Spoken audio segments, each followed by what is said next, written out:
Ficar de pé, irmãos, para essa leitura vamos fazer ela dos versos 1 até o verso 10. Jeremias capítulo 1, de 1 a 10.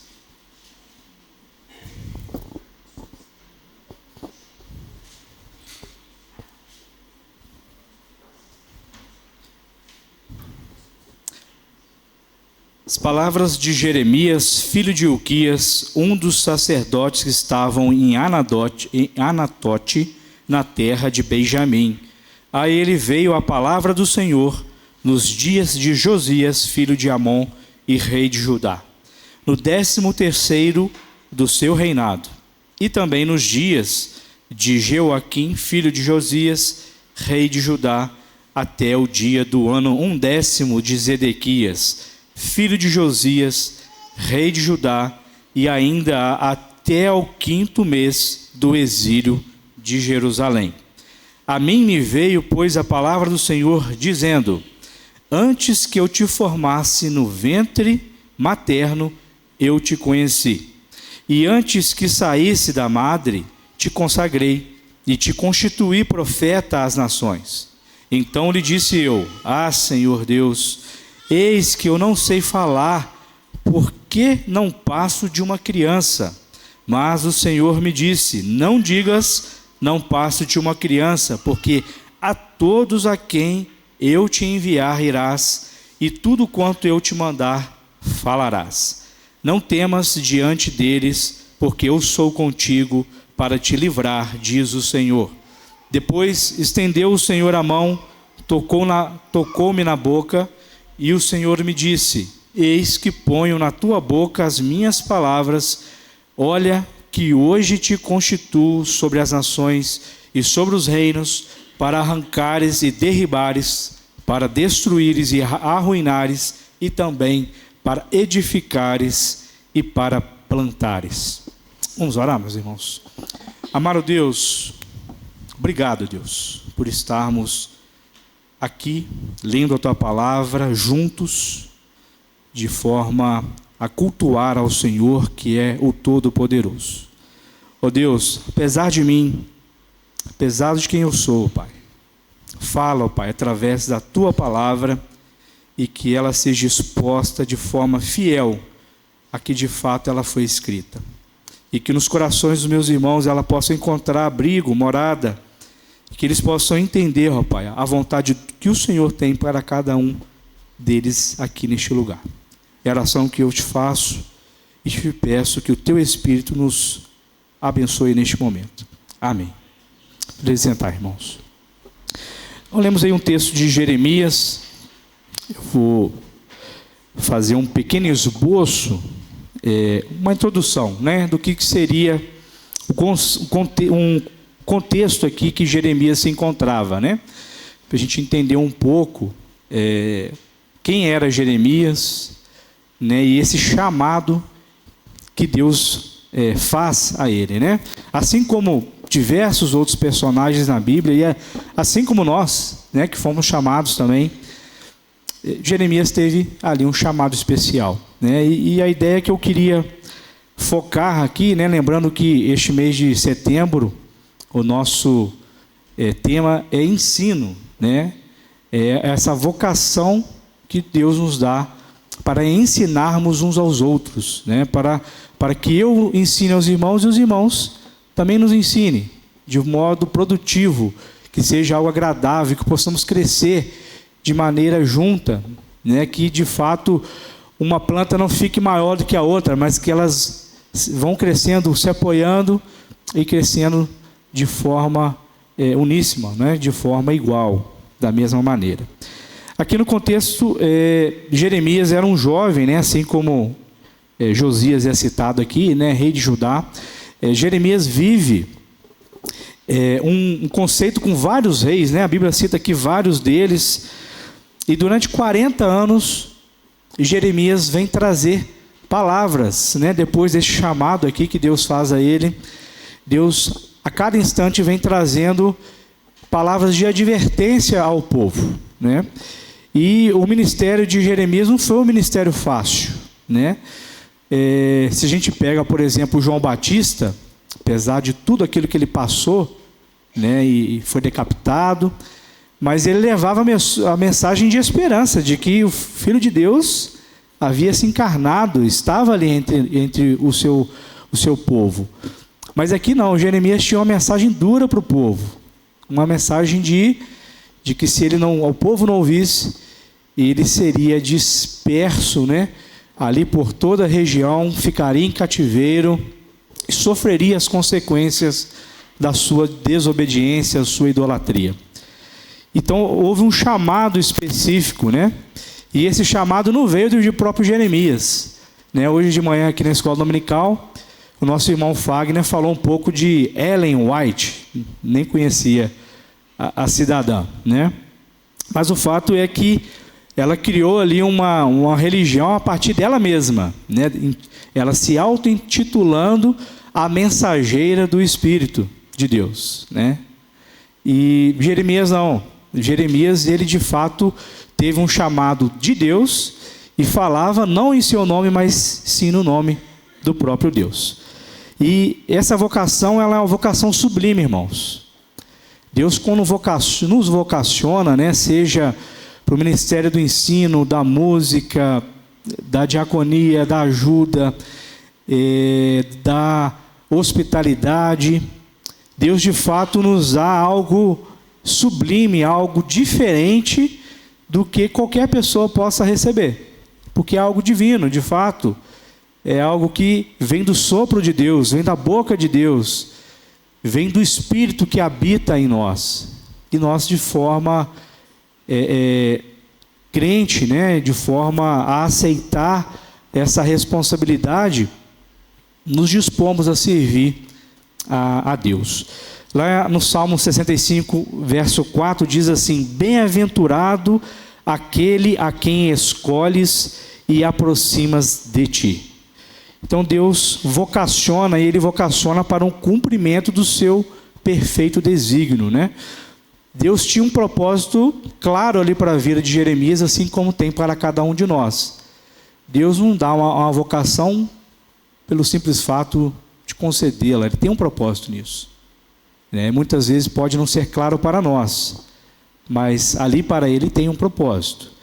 E Jeremias, ele aceita esse chamado, e apesar dele, né, ele mesmo de forma humilde aqui reconhece a sua incapacidade, ele foi um profeta notável ali, e foi fiel ao transmitir a palavra de Deus. Sofreu bastante, né, com aquele povo com dura cerviz, né, que não se inclinava, não aceitava, não se submetia à vontade de Deus.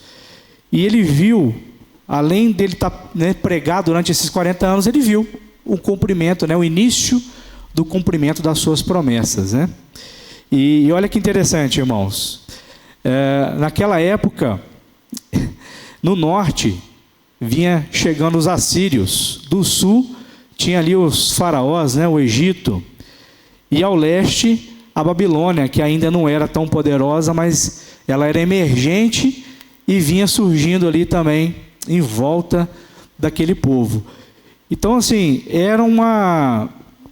Deus vinha alertando e as coisas vinham acontecendo, aqueles povos em volta vinham crescendo, se multiplicando e, né, em qualquer momento poderia invadir ali assim as terras ali, e mesmo assim o povo não ouviu a voz do profeta, né? Jeremias cumpriu cabalmente o seu ministério, um homem vocacionado por Deus e não por ele mesmo, como os falsos profetas. Deus tem um propósito na vida de cada um de nós, segundo o chamado pela sua vontade. E eu queria compartilhar com os irmãos aqui alguns preceitos que a gente consegue, algumas lições que a gente consegue perceber nesse texto que nós lemos. E eu queria mostrar para os irmãos no texto que Deus nos chama previamente, né? Aqui a gente poderia falar de eleição, de predestinação. E aqui claramente no verso 5, o que diz aí? Né? Mantenha sua Bíblia aberta. Jeremias capítulo 1, no verso 5 diz assim: antes que eu te formasse no ventre materno, eu te conheci, e antes que saísse da madre, te consagrei e te constituí profeta às nações. Então Deus tinha um propósito claro para a vida de Jeremias. Deus também chama no tempo oportuno. Assim como as coisas no decorrer da história foram acontecendo, né? Houve o anúncio de Cristo ali no Éden, logo após a queda, e levou-se um tempo para que Jesus viesse, né, e cumprisse aquela promessa, né, que Deus enviaria ali alguém que esmagaria a cabeça da serpente, e assim também foi na vida de Jeremias. E claramente, meus irmãos, isso também acontece conosco, né? O chamado, muitas vezes, acontece quando criança, quando adolescente, adulto, e muitas vezes pessoas se atentam para as coisas do reino no final de sua vida, né? Foi assim com o ladrão da cruz, não é verdade? Ali nos seus últimos instantes, ele teve a oportunidade de reconhecer que Jesus era o seu Senhor. Ele era o poderoso, aquele que poderia sair daquela situação e não merecia estar vivendo aquilo que ele estava passando. E aí eu queria compartilhar com os irmãos que lá em Atos, eu vou ler aqui, se os irmãos quiserem abrir, fiquem à vontade, Atos 22, 14 a 16, diz assim: então ele disse: o Deus de nossos pais, de antemão, te escolheu para conheceres a sua vontade, veres o justo e ouvires uma voz da sua própria boca, porque terás de ser uma testemunha diante de todos os homens das coisas que tem visto e ouvido. E agora, por que demoras? Levanta-te, recebe o batismo e lava os teus pecados, invocando o nome dele. Né? A gente não pode esquecer de Paulo, né? Que foi ali alguém que não esperava um chamado tão especial da forma que aconteceu na vida dele. Então esse tempo de Deus é um tempo oportuno. O chamado, ele acontece antes do nosso nascimento, mas o tempo é de Deus, né? Ele pode acontecer cedo ou acontecer mais tarde. E o importante, né, meus irmãos, que Jeremias aqui reconhece ali a sua dificuldade, talvez a sua imaturidade, em tamanha responsabilidade que Deus estava trazendo ali para a vida dele, e fala que ele era jovem, né, compara ele a uma criança, né? Moisés também fala que ele não tinha a fala, né, não era uma pessoa fluente no falar, e tinha essas dificuldades em se pronunciar. Então são tantas limitações que os servos, né, os apóstolos, os discípulos tiveram e que nós também temos. Nós não somos ninguém perfeito, né? E lá no verso 9, ainda em Jeremias capítulo 1, diz assim: depois estendeu o Senhor a mão, tocou-me na boca, e o Senhor me disse: eis que ponho na tua boca as minhas palavras. Né? Ele é um Deus que chama, mas que também nos capacita a esse chamado. Ele é um Deus que coloca em nós o teu espírito e o falar, né? O halitar, o transmitir, o transferir a mensagem que Deus tem, primeiramente para cada um de nós e aqueles que nos cercam. Deus assiste na missão, isso é algo importante, irmãos.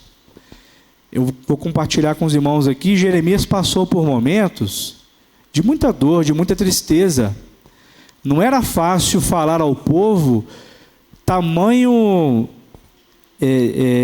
desentendimento, o afastamento de Deus para com aquele povo. Tudo aquilo era algo que provavelmente incomodava Jeremias ali na hora de falar, mas ele tinha que falar, afinal de contas era a mensagem que Deus tinha colocado em sua boca. Então Deus é a nossa garantia, Ele é o nosso fiador daqueles que são escolhidos, daqueles que são vocacionados. E assim como foi com Moisés, foi com Josué, Jeremias e também os discípulos. Vou ver alguns textos aqui com os irmãos aqui, ó. Jeremias, no texto no qual nós lemos, verso 8, diz assim: não temas diante deles, eu sou contigo para te livrar, diz o Senhor. A Moisés ele disse, eu serei contigo, Êxodo 3:11. A Josué ele disse, ser forte e corajoso, Josué 1:9. E eis que estou convosco todos os dias até a consumação do século, Mateus 28:20. Então é claramente um Deus que nos vocaciona ao chamado, a um propósito, a um desígnio, a uma missão, e Ele nos capacita a esse chamado, Ele nos acompanha nesse chamado até ao final, até os nossos últimos dias. E o que é importante a gente pensar no propósito da vocação? O que é o chamado, irmãos? É alguém que foi designado por Deus e não pela sua própria vontade. Aquele que foi chamado por Deus, ele não foi chamado à toa, por acaso. Existe um propósito nisso. E não deve fazer o que lhe agrada ou o que agrada às pessoas, mas cumpre a pessoa vocacionada fazer a vontade de Deus. Nós somos tentados, meus irmãos, a todo tempo a fugir desse chamado. Quem nunca se sentiu incapaz, enfraquecido, com medo, triste, muita dor, vontade de desistir da caminhada? Essa caminhada ela é, de fato, uma caminhada árdua, né? E nós somos a todo tempo tentados a desistir dessa trilha, né? Deste caminho, deste bom caminho. E aqui, meus irmãos, fica uma mensagem de encorajamento, como eu li nos versos anteriores, de que Deus estará conosco nesses momentos. Nesses momentos de dor, Deus está conosco. Nesses momentos de medo, Deus está conosco. E todo o tempo que nós precisarmos, nós temos acesso ao Pai. Podemos nos achegar a Ele e rogar que Ele cuide de nós e nos ajude nesses momentos tão difíceis. E olha que interessante, irmãos. Jeremias passava por muitas perseguições e se passou por mentiroso muitas vezes. Sabe por quê? Diferente dele, como um bom vocacionado, um servo útil e não inútil, ele anunciava a verdade de Deus para aquele povo. Mas muitos profetas, ali da sua linhagem ali, combatiam a verdade que Jeremias estava falando, dando falsa esperança e passando a mão naquele povo desobediente, idólatra, e que não respeitava a soberania e o poder de Deus. E aí, automaticamente, quando você tem um falando coisas duras, difíceis, e vários falando coisas que agradáveis aos ouvidos, o que tem de acontecer, irmãos? Que nós vemos hoje no nosso tempo. A igreja que agrada, a igreja que conforta, muitas vezes cheia. Que pessoas têm ouvido aquilo que elas querem ouvir. E aquela igreja séria, muitas vezes pautada na verdade, na fidelidade à palavra de Deus, difícil, combatida, perseguida, muitas vezes em muitos locais aniquilada, destruída, queimada, e isso incomoda. E olha que lá em Lamentações, aí no livro de Jeremias, Lamentações capítulo 2, no verso 14, está escrito assim: os teus profetas te anunciaram visões falsas, absurdas, e não manifestaram a maldade daqueles, para restaurarem a tua sorte, mas te anunciaram visões de sentenças falsas e que te levaram para o cativeiro. Aqueles que seguiram ali os falsos mestres foram para o cativeiro. Não é verdade? Então a palavra de Deus, de fato, ela não foi ouvida, mas ela aconteceu. Ela de fato se tornou realidade. Infelizmente o evangelho tem sido manipulado, adaptado aos interesses daqueles que ouvem. O vocacionado fiel é diferente. Ele transmite a vontade do Senhor, cumpre a sua missão cabalmente, de forma íntegra, seja ela agradável ou não. Jeremias 1:10, no texto que nós lemos: olha, que hoje te constituo sobre as nações e sobre os reinos, para arrancares e derribares, para destruíres e arruinares, e também para edificares e para plantares, né? E Jeremias tinha essa autoridade. Vinda dele? Não. Se fosse dele, nada do que ele havia dito se cumpriria. Mas veio daquele que tinha um desígnio, tinha um propósito, de fato, no chamado de Jeremias e para aqueles que estavam em sua volta. Irmãos, convido a vocês vamos continuar a ler o texto aqui em Jeremias, a partir do verso 11. Eu vou ler, os irmãos, por gentileza, acompanhem. Jeremias 1, de 11 a 19.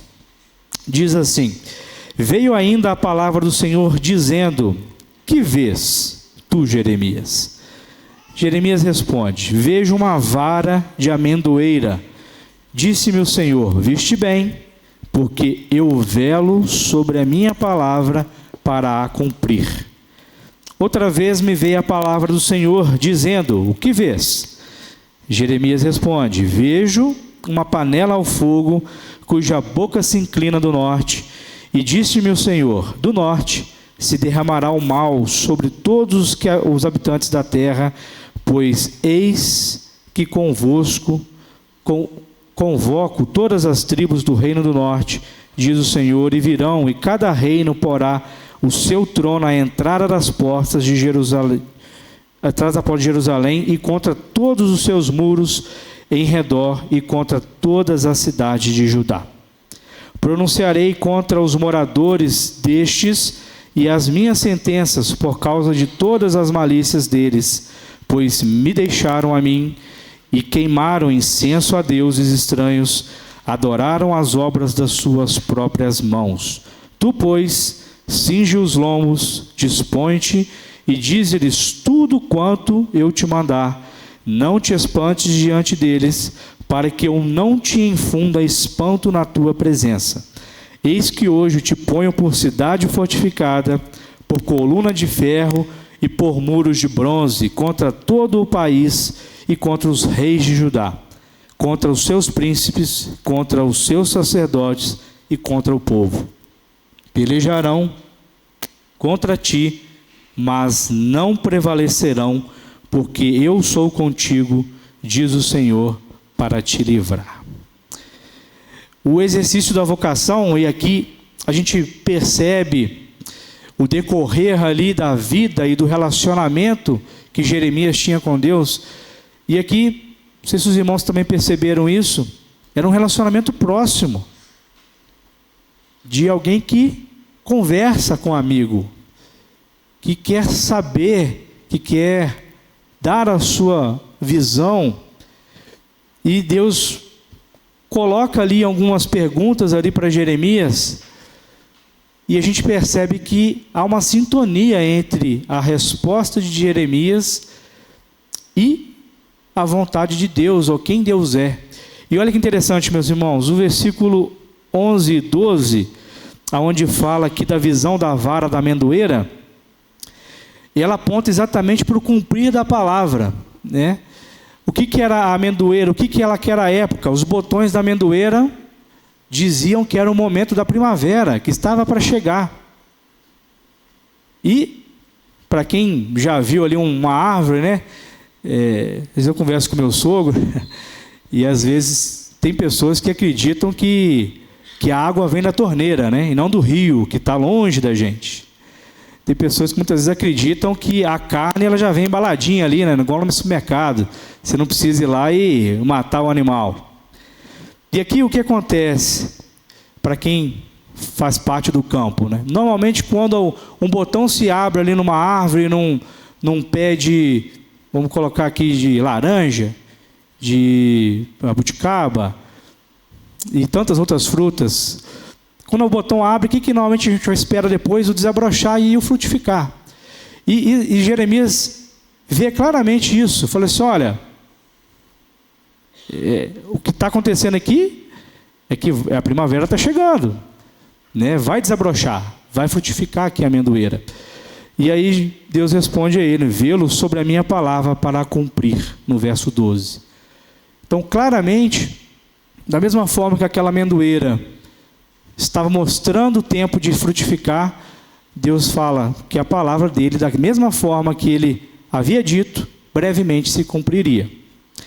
E Jeremias entende essa conexão, essa pergunta, né? Esse relacionamento de Deus era um relacionamento muito próximo. Depois Deus vem e faz uma pergunta. Que vês, né? E Jeremias responde: uma panela ao fogo. E a panela, o que a panela acontecia com a panela aqui? Disse meu Senhor, a boca da panela se inclina para o norte. E ali já havia mais uma profecia dada a Jeremias de que do norte viria aqueles que perseguiriam ali o seu povo. E do norte veio aquilo que Deus diria. Uma palavra dura, uma palavra difícil, mas Jeremias teve a sua missão de transmiti-la àquele povo. Mais uma ideia de sintonia, irmãos. Eu queria compartilhar João, capítulo 15, verso 5. E é um texto muito conhecido, e diz assim: eu sou a videira, vós os ramos. Quem permanece em mim e eu nele, esse dá muito fruto, porque sem mim nada podeis fazer. E claramente aqueles que não estão em sintonia com Deus têm dificuldade de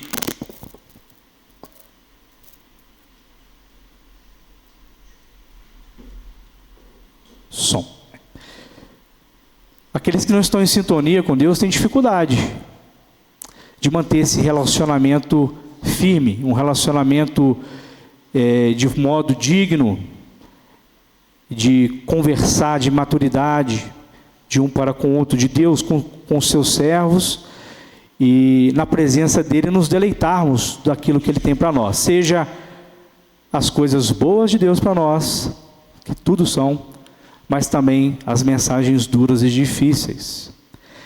E uma lição que fica para nós também, irmãos: Deus mostra que Jeremias passaria por oposição, e ele passou. Olha só, o Senhor preveniu a Jeremias quanto à dificuldade que ele enfrentaria. Olha o verso 19: pelejarão contra ti, mas não prevalecerão, porque eu sou contigo, diz o Senhor, para te livrar. Então Jeremias não foi enganado, né? Ele sabia que ele passaria por dificuldades e seria muitas vezes taxado de: olha lá vem o chato, aquele que só quer vir trazer notícias ruins, né? Mas era um tempo de arrependimento na qual aquele povo não ouviu, e era preciso que eles ouvissem aquelas palavras para que depois não se justificassem, né? Talvez de que não foram avisados. Olha que também diz aqui em Timóteo, 2 Timóteo 3, verso 12 e 13. Ora, todos quanto querem viver piedosamente em Cristo Jesus serão perseguidos. Mas os homens perversos e impostores irão de mal a pior, enganando e sendo enganados.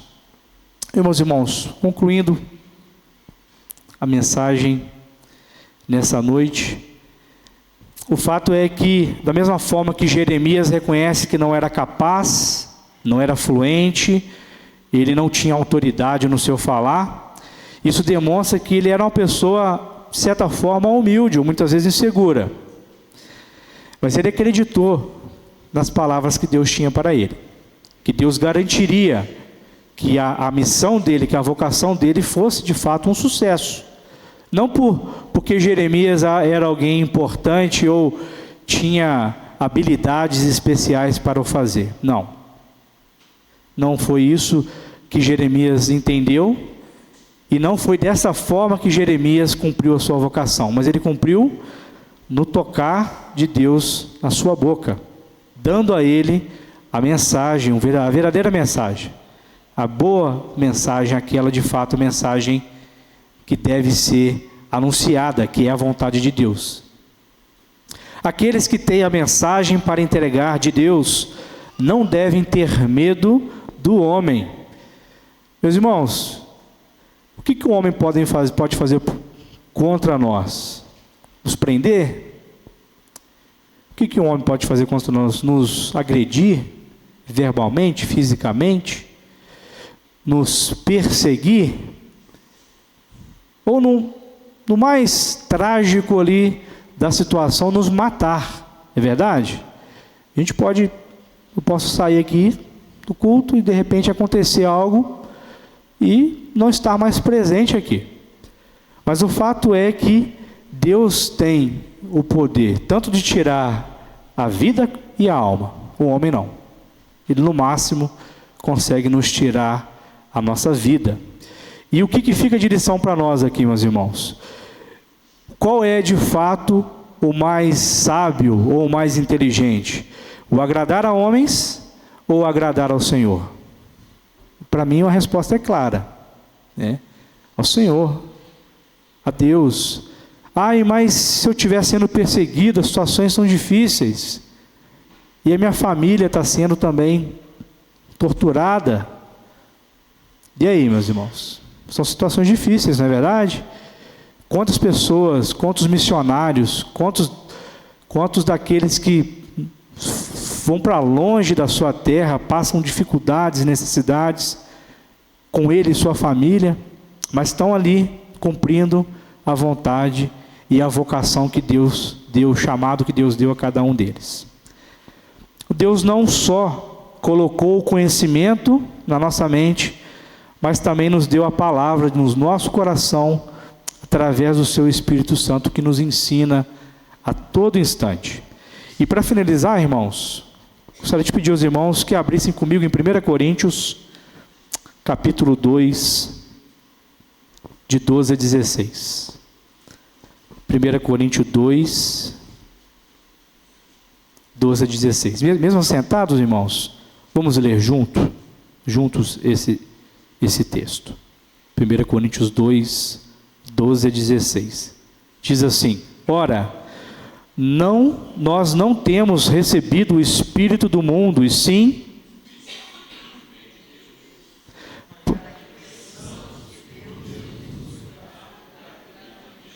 disto também falamos, não em palavras ensinadas pela sabedoria humana, mas ensinadas pelo Espírito, conferindo coisas espirituais com espirituais. Ora, o homem natural não aceita as coisas do Espírito de Deus, porque eles são loucura, e não pode entendê-las, porque elas não se discernem espiritualmente. Porém, o homem espiritual julga todas as coisas, mas ele mesmo não é julgado por ninguém. Pois quem conheceu a mente do Senhor, que possa instruir? Nós, porém, temos a mente de Cristo. Que seja uma verdade em nós, irmãos. Que tenhamos a mente de Cristo em nós. É algo difícil, né? Mas busquemos em Deus que Ele nos capacite a ter aquela mente de alguém que se entregou por pessoas que não mereciam. Alguém que veio, se doou, abriu mão de tudo que ele tinha ali no seu trono, no seu reino, se fez um de nós, e que de fato nós possamos compreender a mente de Cristo e viver isso de forma clara e objetiva. Irmãos, vamos orar, encerrar este momento, depois vamos cantar um amém tríplice. Pedir o presbítero Marcelo que faça essa oração.